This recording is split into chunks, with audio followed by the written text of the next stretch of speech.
Bem, meus queridos, nós vamos tratar de um assunto muito interessante. Criação versus evolução.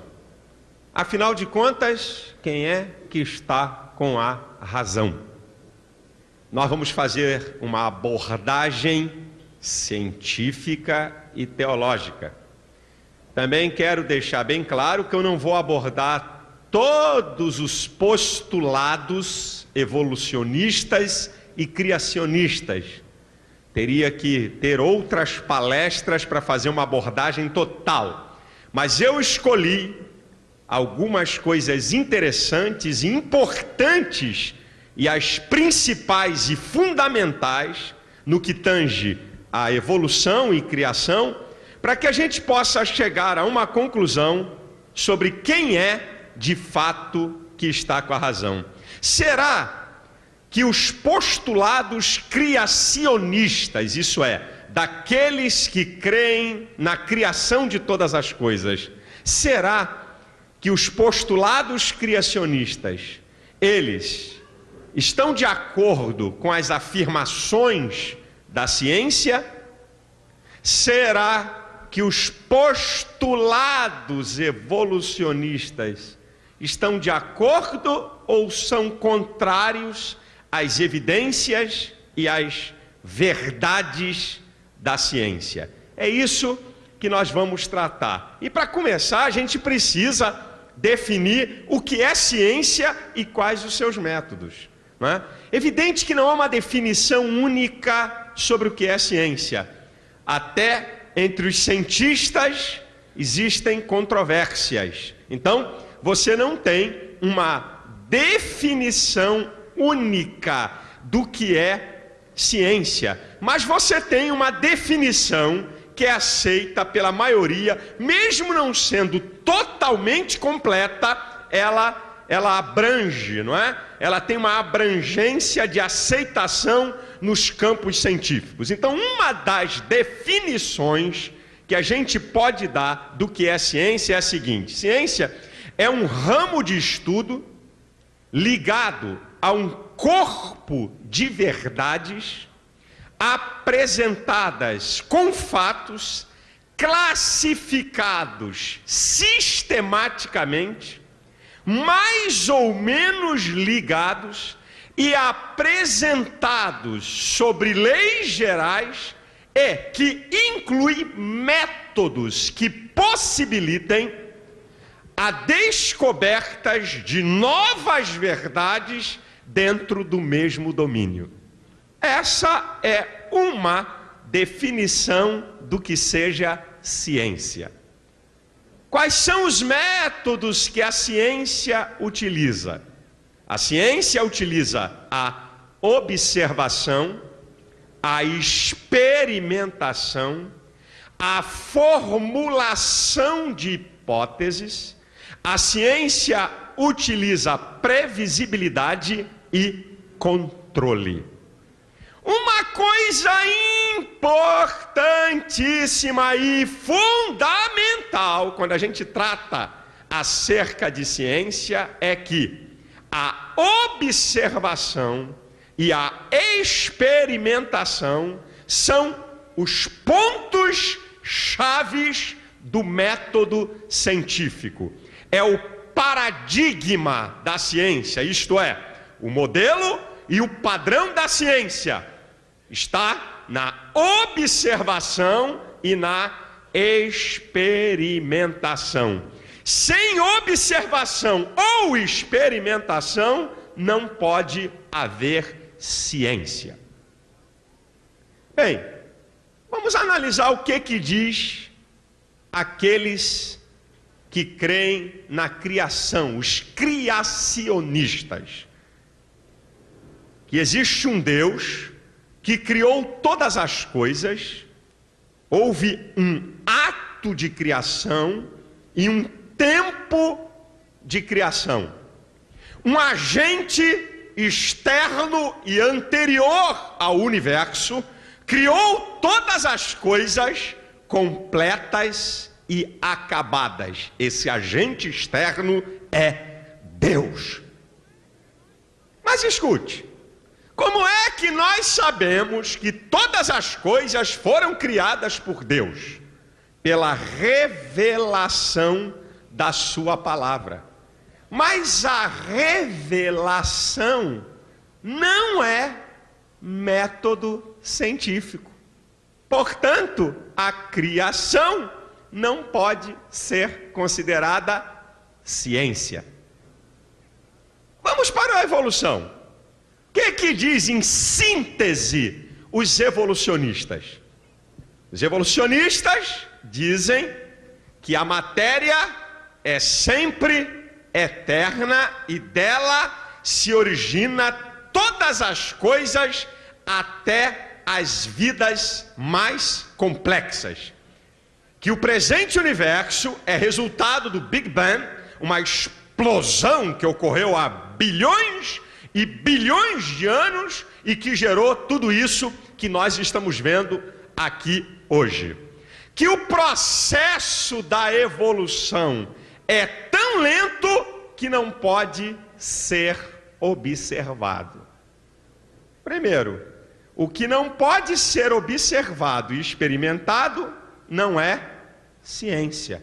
Como é que se chega à conclusão, segundo os evolucionistas, de que há bilhões e bilhões de anos houve uma explosão que criou tudo isso, se não tinha ninguém lá para ver? Pela revelação da imaginação dos cientistas. Portanto, revelação não é, como já falei, método científico. Portanto, a evolução também não pode ser considerada ciência. E aí, pastor? Fiquei enrolado. A criação, o senhor diz que não pode ser considerado ciência, porque nós só sabemos que Deus fez as coisas pela revelação da palavra. E a revelação não é método científico. A evolução não pode ser considerada ciência, primeiro porque não há observação de processos evolutivos, e também o Big Bang aconteceu há bilhões de anos e ninguém estava lá para registrar, e isso é uma revelação da mente engenhosa, não é? E dos cientistas. Também é uma revelação que não pode ser provada, então também não é ciência.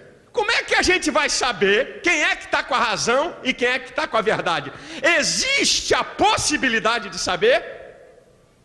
Sim. Como é que nós podemos saber se os criacionistas ou os evolucionistas estão com a verdade?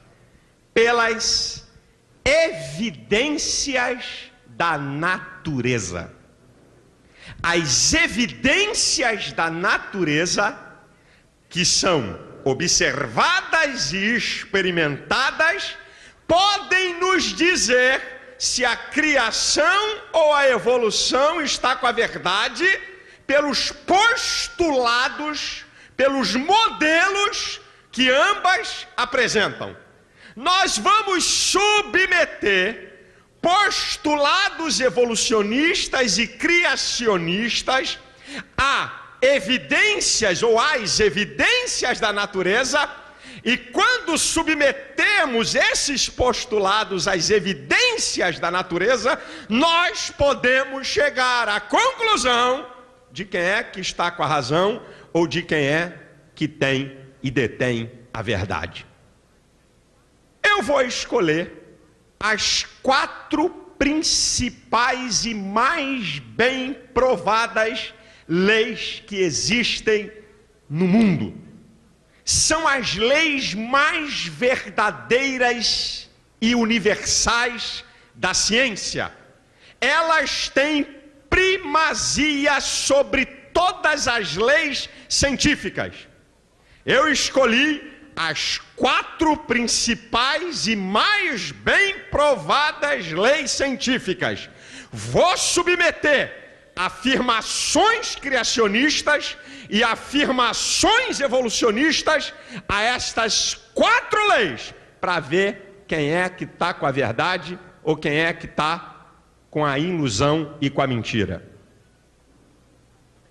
A primeira lei que eu quero apresentar é o seguinte: há 300 anos atrás, as pessoas pensavam que pedras em noite de tempestade se transformavam em sapos. Celeiros de milho, também em noite de tempestade, se transformavam em ratos. Carne apodrecida se transformava em vermes. Até que gênios como Pasteur e Head descobriram a lei da biogênese, comprovada como uma das principais leis da ciência. A lei da biogênese diz que vida somente provém de vida e que um organismo vivo provém de outro semelhante. Isso é uma lei das mais bem provadas da ciência, a lei da biogênese. Vamos submeter o postulado criacionista e evolucionista a essa lei. Vamos lá. Os evolucionistas: a matéria inanimada, inorgânica, produz vida e até forma ou formas complexas. Enquanto houver lei de biogênese, não pode. O inorgânico não pode produzir o orgânico. A matéria inanimada não pode produzir vida. É a primeira bomba em cima deles. Porque se a matéria inorgânica é a mãe de todas as coisas, a lei da biogênese diz que o inanimado não pode produzir o animado. O que não tem vida não pode produzir o que tem vida. Só organismo vivo produz vida. Então, já estamos com 1-0 logo de saída. Mas vamos submeter o postulado criacionista dentro da lei da biogênese. Um Deus vivo criou seres vivos. Correto. Sem nenhum problema, sem nenhuma contradição. Um Deus vivo cria seres vivos semelhantes. Gênesis 1:26. Façamos o homem a nossa imagem e semelhança. Um ser vivo cria seres vivos semelhantes. O postulado criacionista está em gênero, número e grau de acordo com a lei da biogênese. 1-0 para nós. Agora eu vou escolher mais 2 leis. E essas 2 leis que eu vou falar aqui, elas governam todos os processos naturais.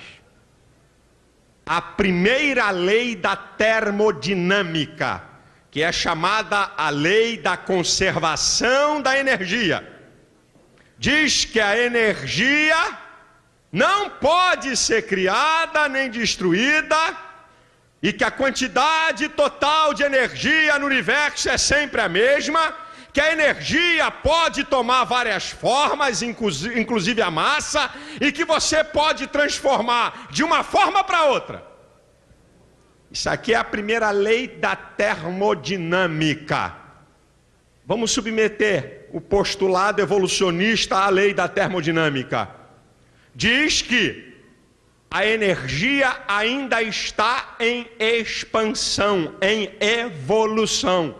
Enquanto tiver a primeira lei da termodinâmica em vigência, não pode, em hipótese alguma, haver de jeito nenhum evolução, porque a quantidade total de energia é sempre a mesma.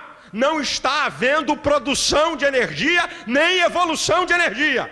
Portanto, o postulado evolucionista é diametralmente oposto ao que diz a primeira lei da termodinâmica. Agora vamos submeter o postulado criacionista dentro da primeira lei da termodinâmica. Deus fez todas as coisas completas e acabadas. Perfeito.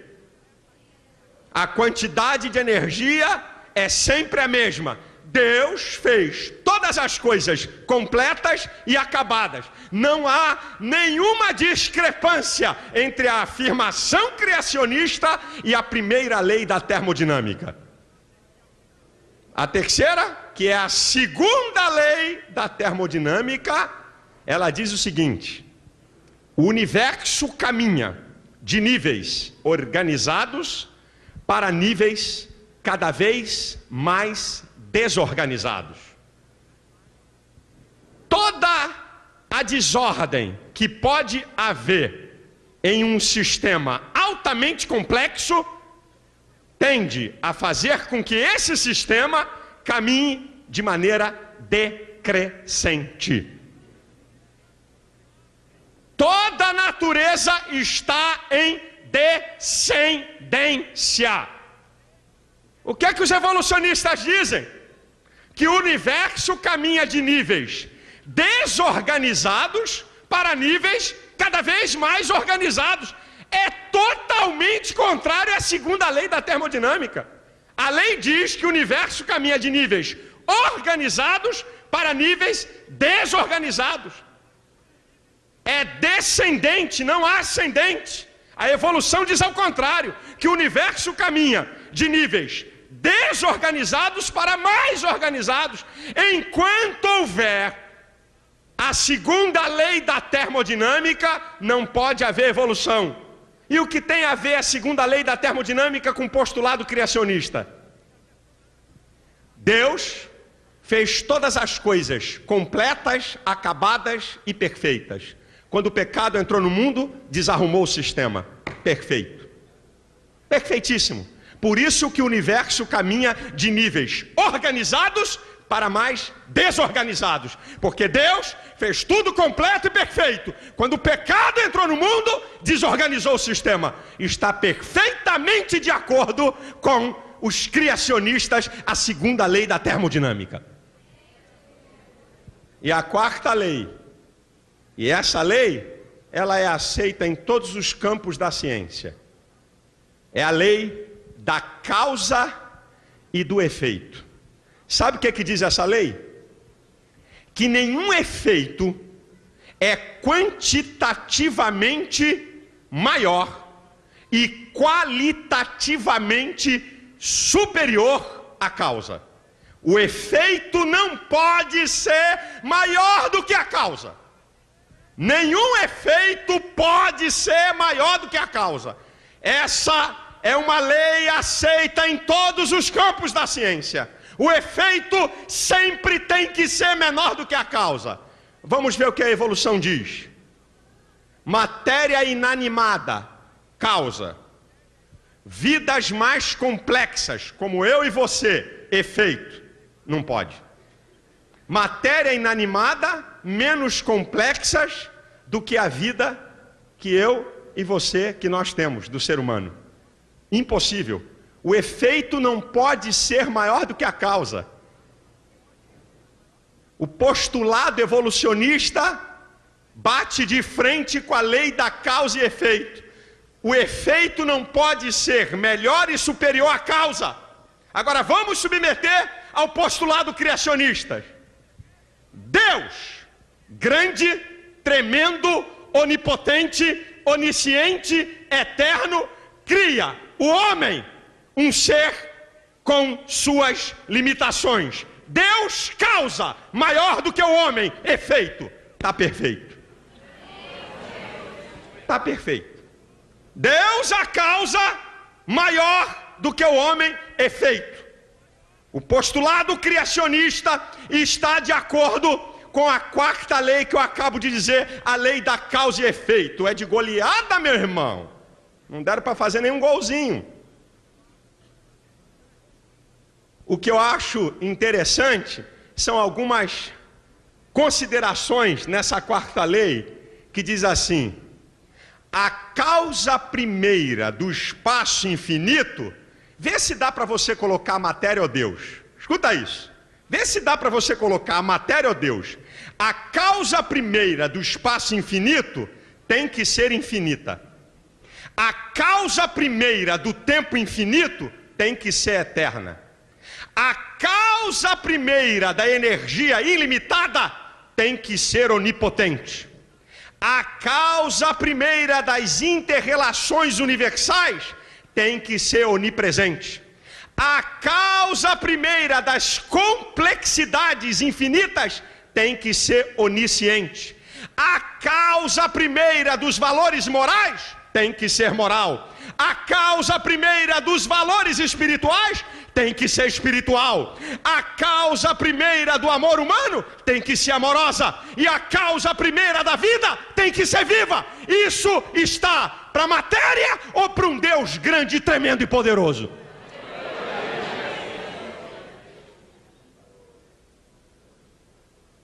Você quer ver outras duas considerações do que dizem os evolucionistas e os criacionistas?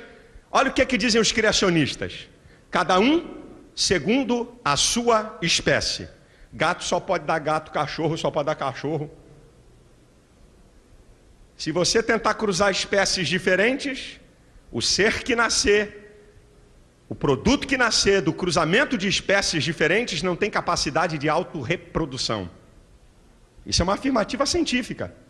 Cada um segundo a sua espécie. O que dizem os evolucionistas?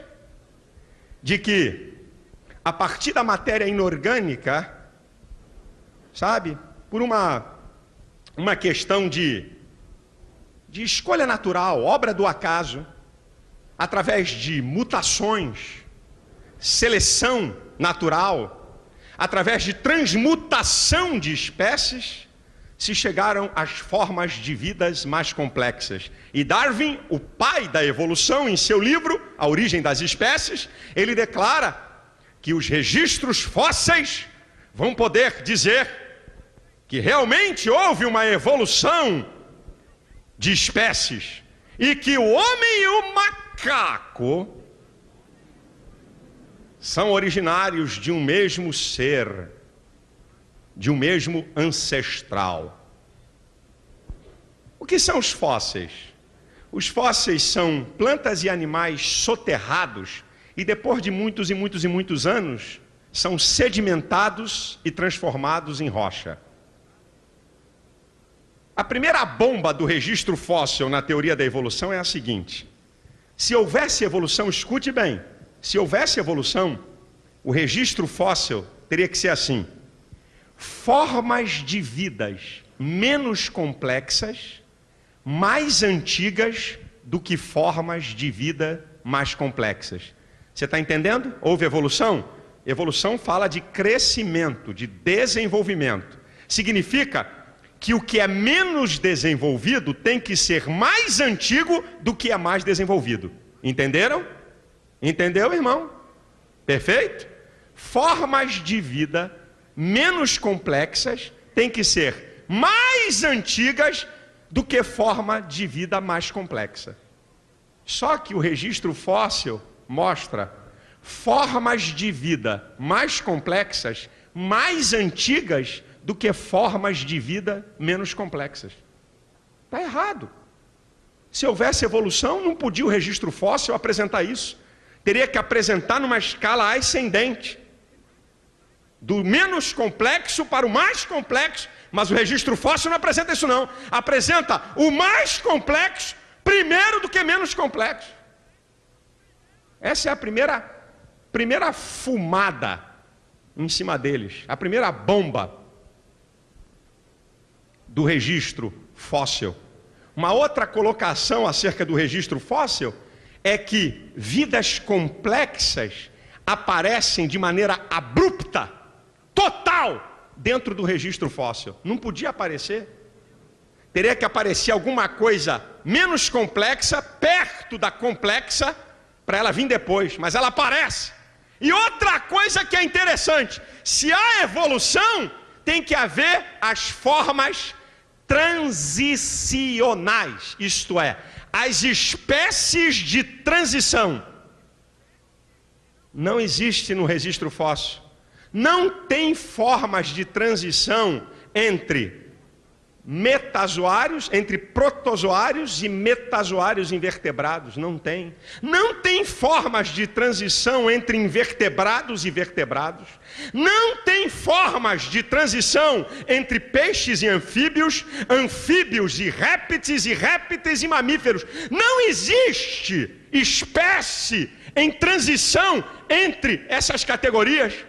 As mesmas lacunas do registro fóssil são as mesmas lacunas encontradas na vida hoje. Você não tem hoje no mundo uma forma, uma espécie de transição entre peixes e anfíbios, anfíbios e répteis e mamíferos. Não existe. A mesma lacuna que existe na vida hoje é a mesma lacuna que está lá no registro fóssil. Cadê a evolução? E dos símios? Primata, homem macaco. Já viu as fotos? Aparece um cara assim primeiro, depois assim, depois assim e depois assim. Uma filhinha, já viu essas fotos na televisão ou em livro? Parece um cara com cara de macaco. Aí ele vai, né? Parece ele dobrado. Aí ele vai ficando em pé, ficando em pé, ficando em pé, até chegar no homem moderno.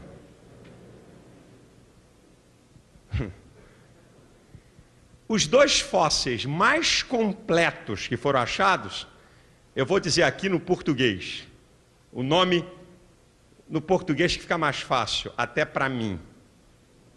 Não é nem para você. É chamado do homem de Neandertal. Estou certo, Vicente? Não é isso mesmo? É chamado homem de Neandertal.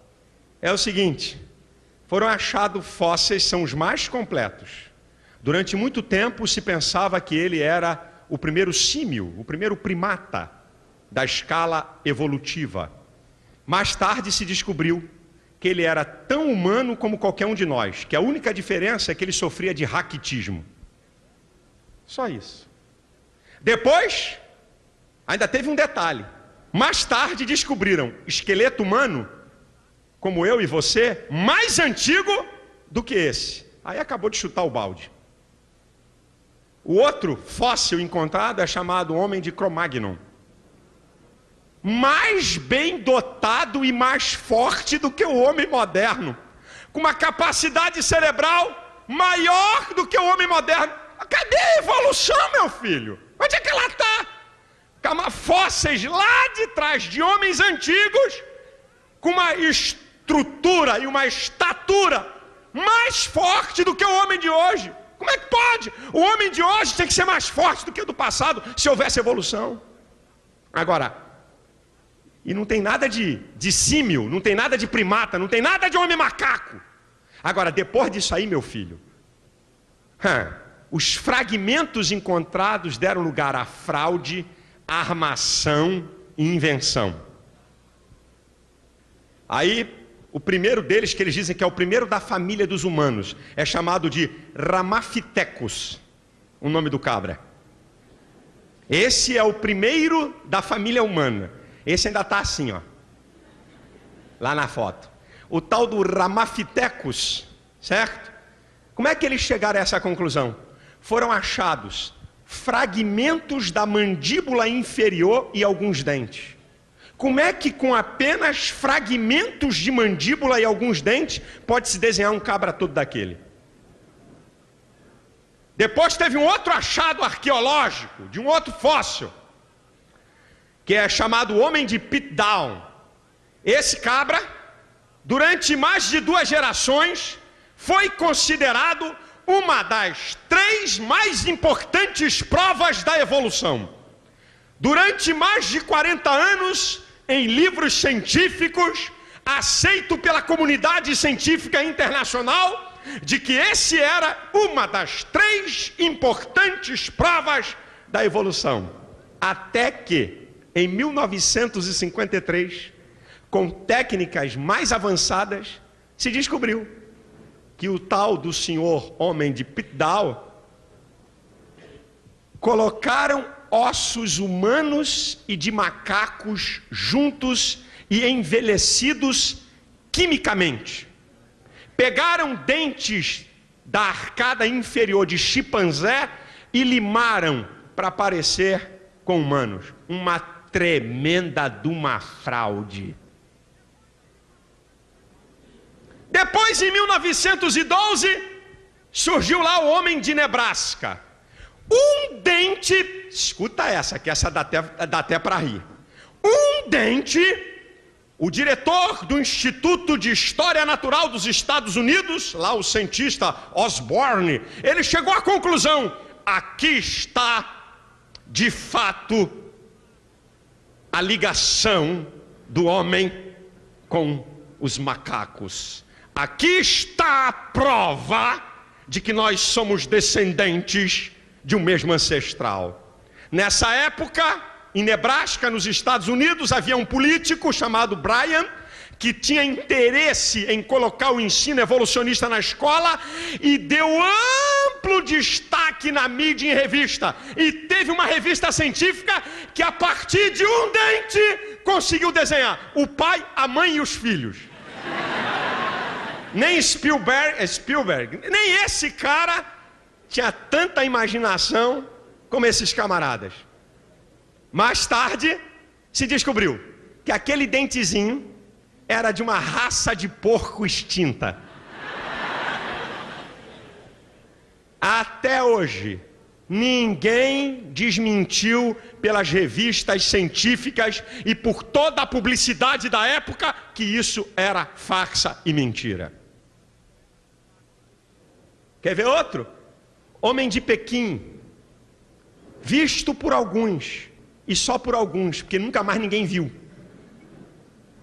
Homem de Java, também, dessas famílias de ancestrais, mas esse, antes que caísse na desgraça, o seu descobridor, que era um francês, tal de Dubois, um cientista, rapidinho entrou em cena e desmentiu, dizendo que aqui não era ancestral nenhum do homem. Esse ano a televisão mostrou a maior autoridade arqueológica e paleontológica do Japão. A maior autoridade foi pega enterrando peças em um terreno para dizer que tinha feito uma descoberta científica arqueológica. Isso saiu esse ano. Quem viu o jornal O Globo, quem viu o Jornal Nacional, a maior autoridade japonesa. Esses achados de fragmentos de fósseis têm dado margem à mentira, a engano, tem dado margem à imaginação e à ilusão, e de verdade não tem nada. Mas, pastor, e as mutações? O senhor falou dos fósseis, que é uma bomba contra a evolução e que não contradiz a criação, porque Deus fez cada um segundo a sua espécie. E as mutações não podem produzir evolução? Querido, a mutação causa desordem, não ordem. A mutação diminui a complexidade dos organismos. A mutação involui, não evolui. A mutação faz o organismo e as coisas decrescerem, e ela causa uma coisa chamada entropia, desordem no sistema.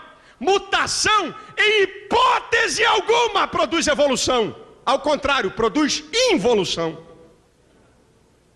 E o código genético? Outra bomba em cima da evolução. Em 1856, Mendel descobre o código genético. O que é o código genético? Características de uma espécie são transferidas para gerações futuras da mesma espécie. Características de uma espécie são transferidas para gerações futuras da mesma espécie. Cada espécie foi programada de maneira peculiar para produzir a própria espécie, e não de maneira acidental produzir uma outra espécie. É cada um segundo a sua espécie. O que está na Bíblia há mais de 4.000 anos, Mendel comprovou em 1856. Não dá para ter evolução, porque cada espécie só produz a sua espécie. E agora, com o projeto Genoma Humano? Um projeto que foi feito para durar 15 anos, que começou em 1990, com base em 18 países, inclusive o Brasil. O genoma humano, ele está mapeando os genes e os bilhões de bases químicas do DNA. Sabe qual foi? Há uma conclusão que o genoma, o estudo, isso é coisa atual, meu irmão. Isso é coisa de agora. Sabe o que o genoma humano chegou à conclusão? Antes desse estudo do genoma, já com a genética, com a descoberta do código genético, já era uma bomba. Mas agora, com o estudo do genoma, até então muitos cientistas pensavam que o homem da Ásia era originário de um lugar. O homem da África o homem da Ásia era originário de um primata. O homem da África era originário de outro primata. Cada região do mundo, cada ser humano era originário de um primata daquela região. O genoma humano já chegou à conclusão, e veja como é que o diabo joga pesado em cima disso, que a informação não tem amplitude.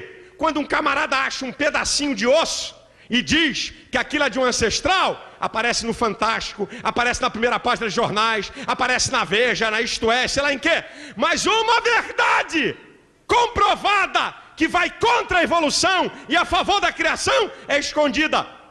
O genoma humano chega à conclusão que todos os homens descendem de um só, e que foi lá na África Oriental.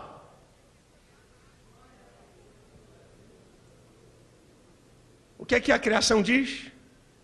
Que Deus fez Adão. A partir dele veio todos os homens. Jornal O Globo, 25 de dezembro de 2002. Agora, lá atrás. Isso não está na primeira página não, meu filho. Está aqui. Ciência e vida. O verdadeiro Adão viveu na África. Cientistas sustentam que a humanidade descende de um ancestral comum. Aleluia! A Bíblia é a verdade.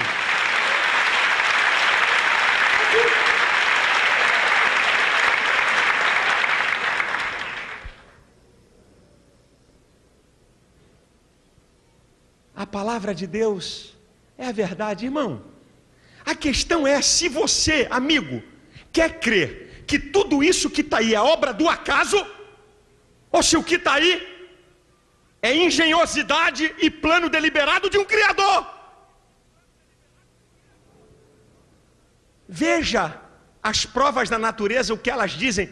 Vê se dá para você achar se isso é obra do acaso ou é plano de criação. Você quer ver? A rotação, que é o que a Terra dá uma volta em torno do seu próprio eixo, dura 24 horas. Se o tempo de rotação fosse diminuído em 1/10, os dias seriam 10 vezes mais longos e a noite 10 vezes mais longa. Se a rotação fosse diminuída em 1/10, com isso, durante o dia, o sol queimaria toda a vegetação e o que sobrou seria morto pela noite, pelo gelo da noite. É obra do acaso a rotação ter 24 horas? O planeta Terra está a uma distância... O planeta Terra está a uma distância adequada do Sol para a vida animal e vegetal. Se o planeta Terra tivesse a distância de Vênus e Mercúrio, toda a vida seria torrada. E se o planeta Terra tivesse na distância de Marte e Plutão, que é para o Sol, seria tão congelada que não poderia ter vida. É obra do acaso a distância da Terra para o Sol? A atmosfera, ela possui uma espessura ideal para suportar os milhões de meteoritos, de chuvas de meteoritos que penetram nela, a uma velocidade de 45 quilômetros por segundo. Se você quiser ter uma ideia do que é isso, multiplica 45 por 3.600 para você ver quanto é que isso é por hora. Porque nós temos ideia de hora, 100 km por hora, 200 km por hora. Eu estou falando que o meteorito penetra na atmosfera a uma velocidade de 45 km por segundo, é uma velocidade espantosa. Se a atmosfera não tivesse a densidade que ela tem, o planeta Terra todo dia receberia um bombardeio de meteorito e mataria toda a vida animal e vegetal. Você acha que a densidade da atmosfera é obra do acaso para suportar isso?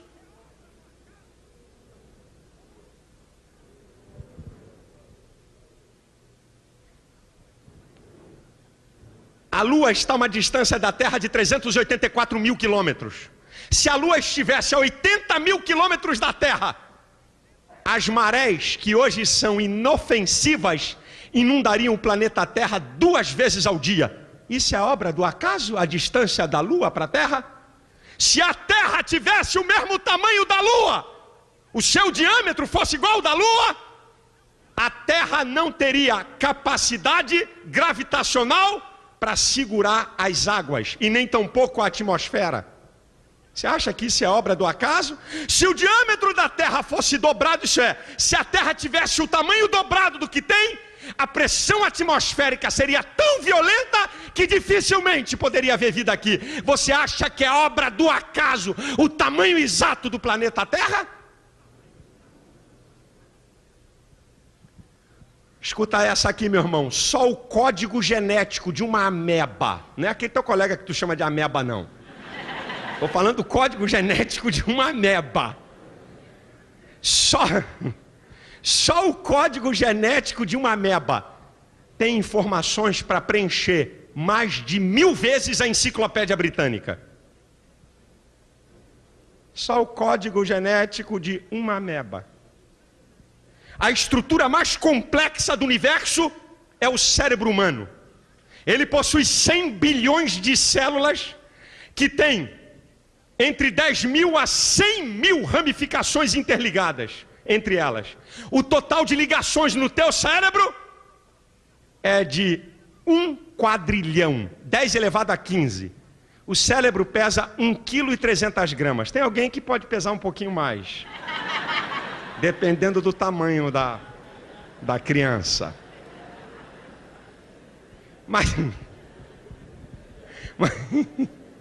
Mas a média é 1,3 kg. Não existe tecnologia no mundo para fazer uma rede de comunicações do tamanho do cérebro. Você acha que isso é obra do acaso?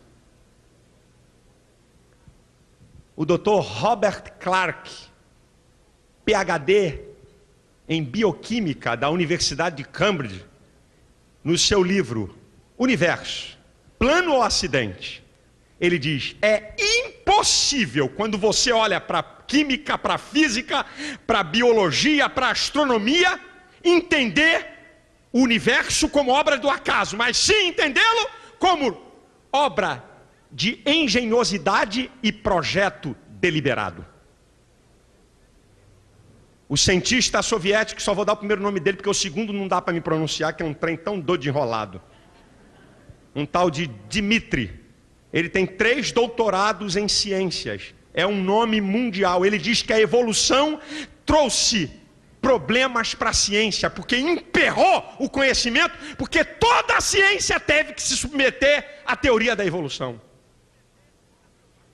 E o Dr. Marcel Schwarzenberg, que é professor da Universidade de Paris, ele fez o cálculo da possibilidade de haver evolução. Uma chance contra 10 elevado a 2 bilhões de zeros. Sabe qual é a chance? Nenhuma.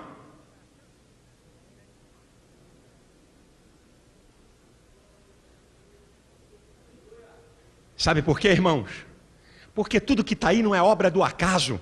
Isaías 45:12 diz: eu fiz a terra e criei nela o homem. Eu, o Senhor, o fiz. As minhas mãos estenderam os céus, e a todos os seus exércitos dei as minhas ordens.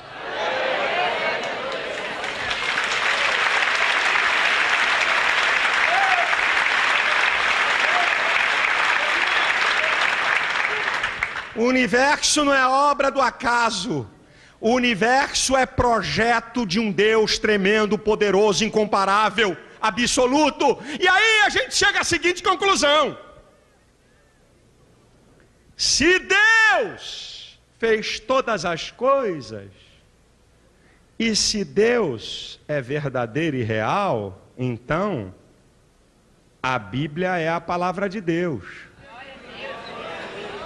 E se ela é a palavra de Deus, ela tem que ser a verdade. Então, todas as verdades científicas escritas nesse livro têm que ser comprovadas, senão é mentira. Vamos ver algumas? Você sabe que ciência, verdades de hoje, amanhã são mentiras, porque são descobertas novas coisas.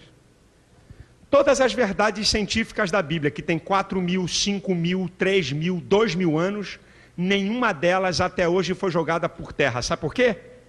Porque quem criou todas as coisas criou as leis. Vamos ver uma verdade científica da Bíblia? Uma.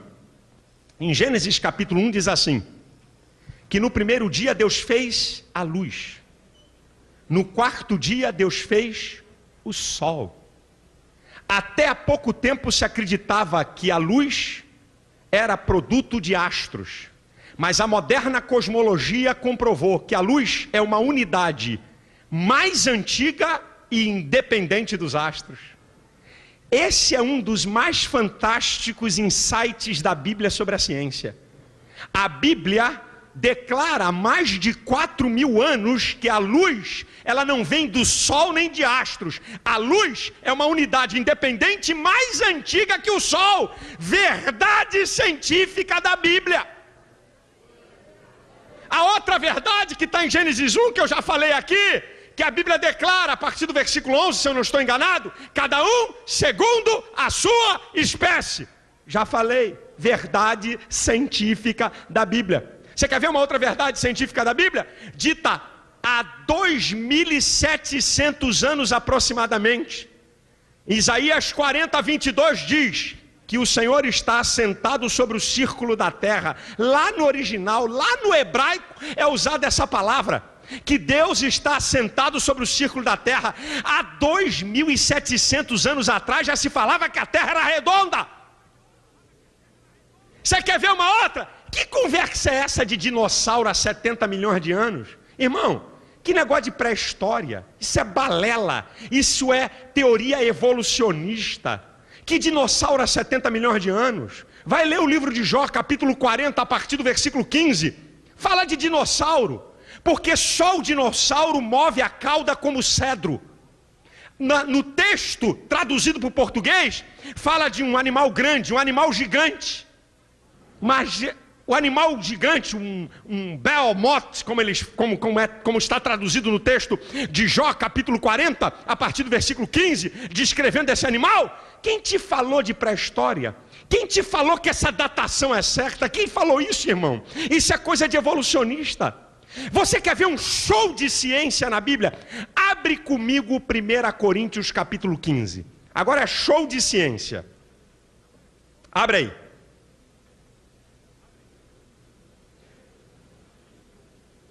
1 Coríntios capítulo 15, abre aí por favor, versículo 38, botânica, mas Deus dá-lhe o corpo como quer, cada semente o seu próprio corpo, uma afirmativa científica da Bíblia na área de botânica comprovada pela ciência.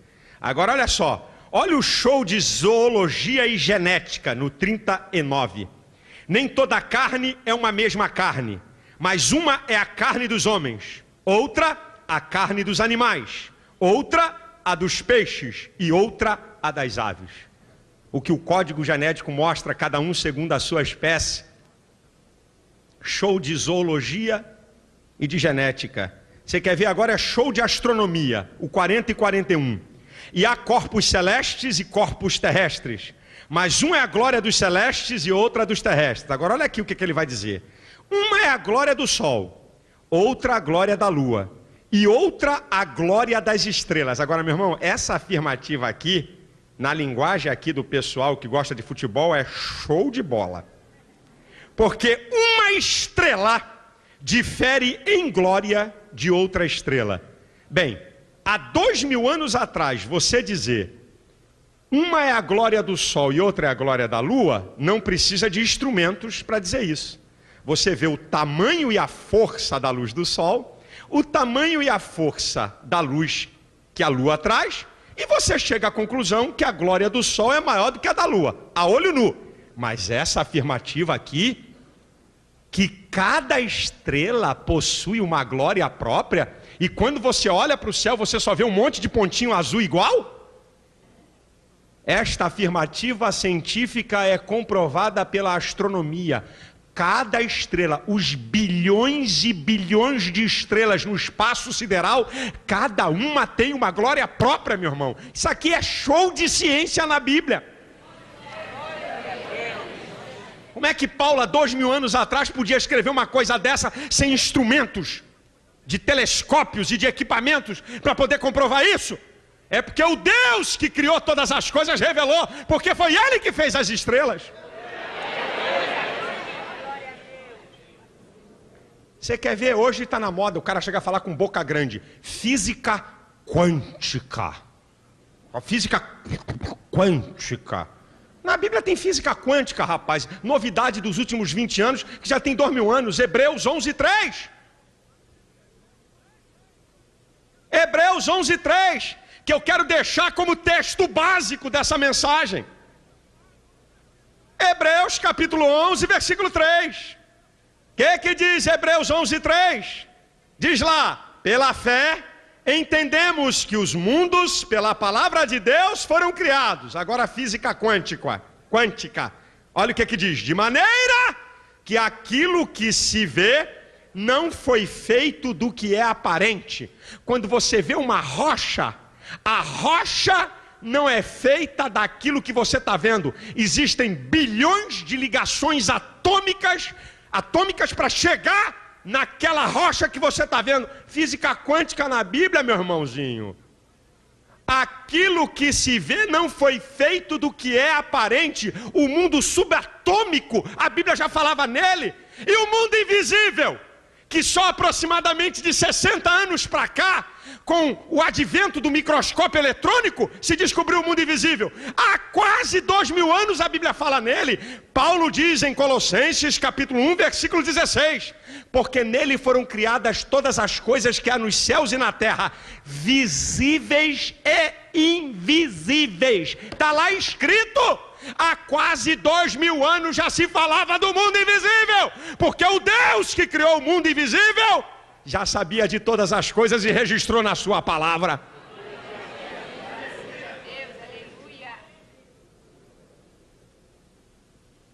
Eu podia continuar, porque a Bíblia tem um show de ciência, onde nenhuma verdade científica da Bíblia foi contraditada até agora.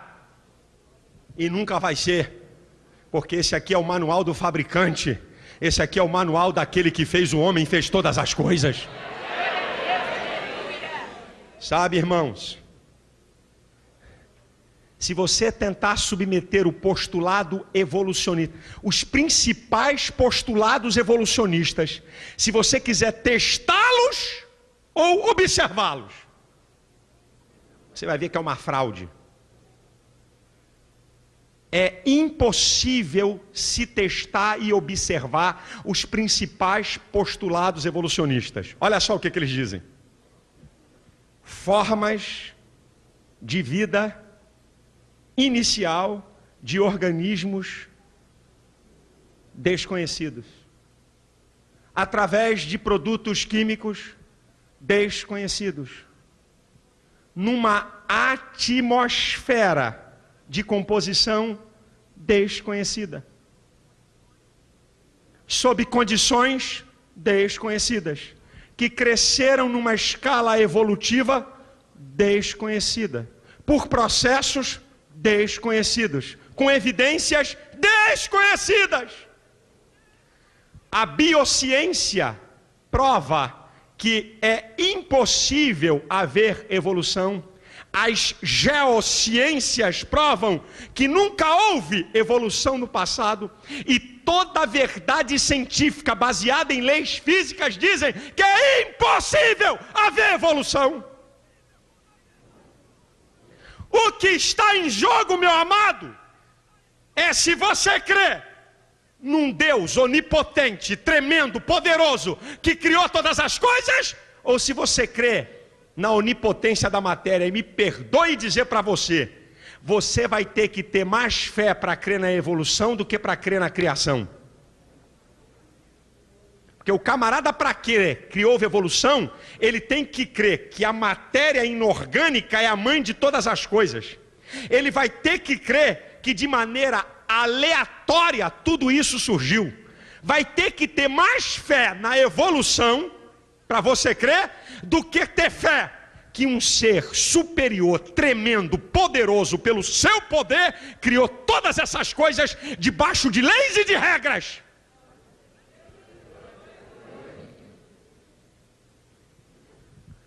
Sabe, irmãos, sabe que essa visão da evolução, uma visão materialista, sabe o que ela trouxe para o homem? Sabe quais são as consequências dessa visão materialista? Primeiro, consequências da visão materialista. Diz que a realidade final é a matéria. Não existe Deus. O universo é obra do acaso. O homem é produto do tempo impessoal. Mais matéria, mais acaso. Não tem valores nem dignidade eterna. Moralidade? Cada um tem o seu próprio padrão moral. A moralidade é relativizada. Você tem as suas escalas de valores conforme o seu interesse. Pós-vida? Morreu? Findou-se. Acabou. Sabe quais são as consequências? Imoralidade, maldade, vazio existencial, crise existencial, doenças psicológicas. Toda essa maldade que está no planeta Terra é porque tirou Deus do homem. Tirou os limites de Deus, o homem se torna insaciável. E quando ele se torna insaciável, ele é capaz de fazer qualquer coisa, porque afinal de contas ele não tem que prestar conta com ninguém, porque ele é produto de alguma porcaria, de alguma matéria. Agora eu quero dizer para você que a visão criacionista, ela também traz algumas coisas. A primeira, que o universo não é obra do acaso. Existem 3 propósitos definidos por Deus para a criação do universo. O primeiro deles, lá em Colossenses 1,16, na última frase diz que tudo foi criado por Ele e para Ele. O universo foi criado para que Deus seja glorificado. O segundo propósito da criação do universo, o universo foi criado, como diz Paulo em Romanos capítulo 1, versículo 20, para que os homens fiquem inexcusáveis. O universo é uma prova da existência de Deus. Ninguém vai ter desculpa diante de Deus dizer: Deus, eu não pude ver nada a teu respeito. Deus, tu tinha que ter se manifestado. A Bíblia diz que o universo, a natureza, é uma prova da existência de Deus. Deus deixou tudo isso para dizer para mim: olha aí, ó, eu existo, meu chapa. Olha para o mundo, olha para você, olha para o universo, para que os homens fiquem inexcusáveis. E sabe qual é o propósito do universo? Abençoar o homem. Se você pegar Gênesis capítulo 1, do versículo 14 ao 18, você vai ver que as estrelas, que os luminares foram todos criados em favor do homem. E deixa eu abrir um parênteses aqui, que extraterrestre patavina nenhuma, que crente acreditando em ET, conversa fiada é essa? Que vida em outros planetas, que babuzeira é essa? Porque se tem vida em outro planeta, a Bíblia é um livro de segunda classe e você é uma criatura de segunda classe, porque tem coisa mais perfeita. Sabe o que está vinculado? Extraterrestre, OVNIs, com demoniologia. Satanás, que se transfigura em anjo de luz, ele pode adquirir a forma que ele quer para enganar as pessoas. Deus fez tudo isso para abençoar você, e as leis físicas dizem isso.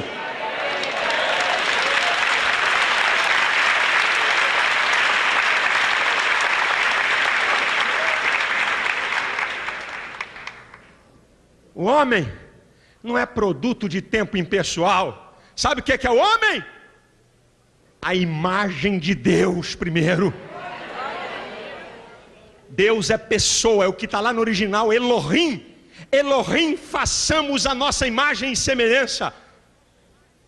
Elohim, substantivo plural, que indica pluralidade de pessoas. Deus, pessoa, fez seres pessoais. E o que significa ser pessoa? É ter inteligência, vontade própria e sentimentos. Você não é obra do acaso. Você é semelhança de Deus. Você é a coroa da criação de Deus. E sabe por que você foi feito? Tirando de Isaías 61:3, lá da última parte desse versículo, diz que nós somos árvores de justiça, plantação do Senhor, para louvor da sua glória. Você foi feito para Deus ser exaltado e ser glorificado, meu irmão.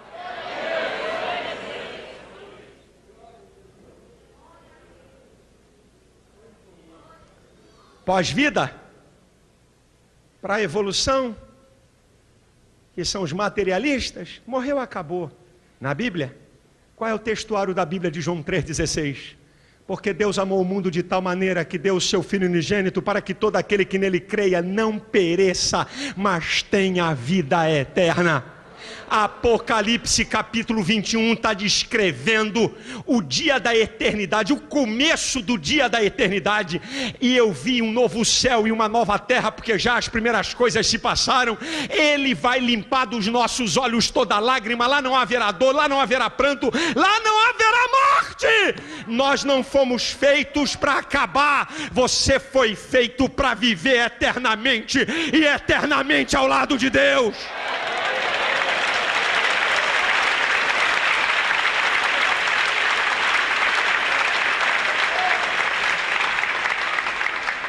A realidade final é a matéria. Segundo os materialistas, os evolucionistas, a realidade final é Deus. O Salmo 19 diz: os céus manifestam a glória de Deus, e o firmamento anuncia as obras das suas mãos. O Salmo 24 diz: do Senhor é a terra, a sua plenitude, o mundo e os que neles habitam. Jeremias capítulo 32, versículo 17 diz: ah, Senhor Jeová, tu fizestes os céus e a terra com teu grande poder e com braço estendido, coisa nenhuma te é maravilhosa. A realidade final é Deus. O Salmo 86, versículo 8 e 10 diz: entre os deuses não há semelhante a ti, nem obra como as tuas, porque tu és grande e opera maravilhas, só tu és Deus. O Salmo 89, versículo 13 diz: porque tu tens um braço poderoso, forte é a tua mão e elevada é a tua destra. O Salmo 33, versículo 9 diz: falou e tudo apareceu, mandou e logo tudo se fez. E eu repito Isaías 45:12: eu fiz a terra e criei nela o homem, eu, o Senhor, o fiz. As minhas mãos estenderam os céus e a todos os seus exércitos dei as minhas ordens. Pastor, como é que tudo isso é sustentado? Bilhões de planetas, bilhões de estrelas, não tem choque. E atenção, vem um planeta contra a Terra. Ai meu Deus, tomara que o sinal fecha para a gente passar, senão nós estamos ferrados. Vai ter uma colisão. Tudo está sustentado. Hebreus 1:3 diz que ele sustenta todas as coisas pela palavra do seu poder.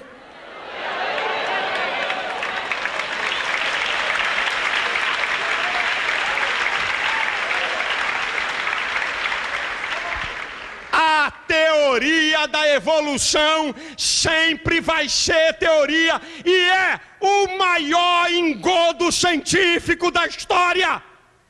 Não existe nada que possa concordar as leis científicas com a teoria da evolução, e vai ser sempre teoria. Sabe por quê?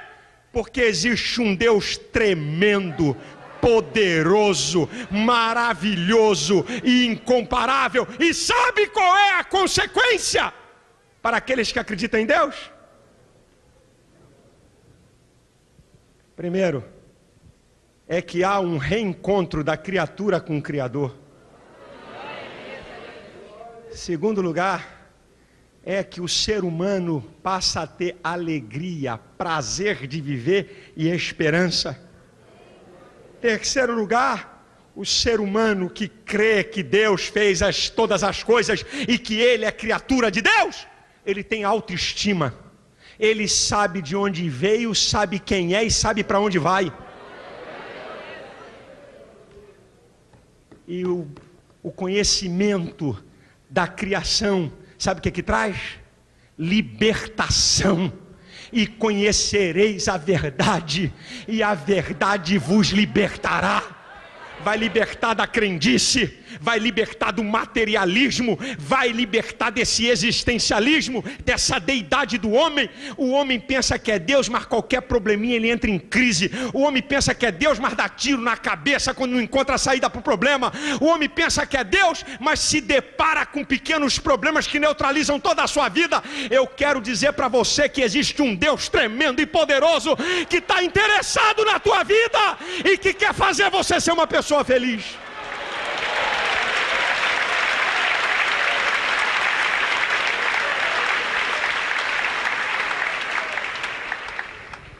Se existe um Deus poderoso como existe, eu acho que nós temos que fazer igual a Paulo. Paulo está escrevendo o livro de Romanos, ele dá uma parada. Ele dá uma parada para uma adoração. Ele está mandando ver no livro de Romanos, não tem moleza não. Aí ele chega no capítulo 11 e diz assim: vou dar uma parada aqui, vou parar de dar uma exortação para me voltar para Deus. Aí ele escreve Romanos 11 a partir do versículo 33. Ó profundidade das riquezas como da ciência de Deus, quão inescrutáveis são os teus caminhos e quão insondáveis são os teus juízos. Quem compreendeu o intento do Senhor? Ou quem foi o seu conselheiro? Quem lhe deu primeiro para que depois lhe seja recompensado?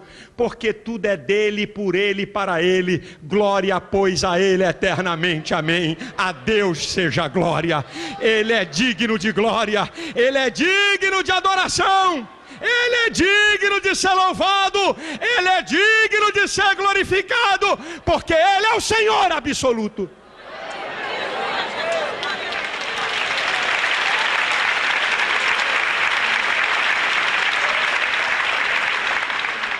Sabe, querido, quando você reconhece um Deus soberano, o conceito de moralidade não é mais relativo, ele é absoluto. Ele está submetido ao caráter imutável de Deus.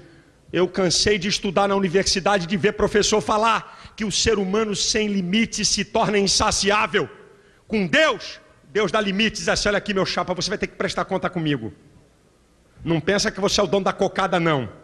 Não pensa que você é o dono da verdade, não. Existe uma moral absoluta que disciplina, que dá limite ao homem. É isso que Deus traz. É por isso que essa sociedade caminha para a miséria e para o caos. Que tiraram Deus. Mas nós estamos aqui nessa manhã dizendo: a glória é tua, Senhor. Tu és digno de honra, porque tu és real, tu és vivo, tu habita em mim, tu mora no meu coração. Tu és um Deus grande, tremendo, incomparável, maravilhoso. Não há Deus tão grande como tu.